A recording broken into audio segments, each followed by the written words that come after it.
او بیا ابو هريره رضی الله تعالی عنہ فرمای وی نبی علیہ السلام او فرمایل وی دا پلان کې چې مرشي نو بیا ماته د جنازي وای نو یو کس وته عرض کوي دا الله پیغمبره ولې وی ما په جنت کې دا سړی ولیدو دغه سړی ما چرته ولید په جنت کې نو دب څه عمل کو په دنیا کې نو دب صرف یو عمل کو چې دب د جمعات نه ګند راغونډو دا به بار لره کو د جمعات خیال ساته صرف نبی علیہ الصلوۃ والسلام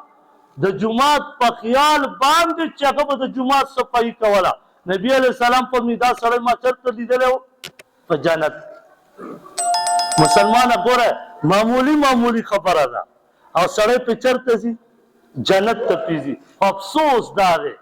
چې مسلمان دومره بے غوره دی دومره قدر د خپل دین زموږ سره نشته الله پاک دې مونږ د خپل دین سره مینه محبت پیدا کړي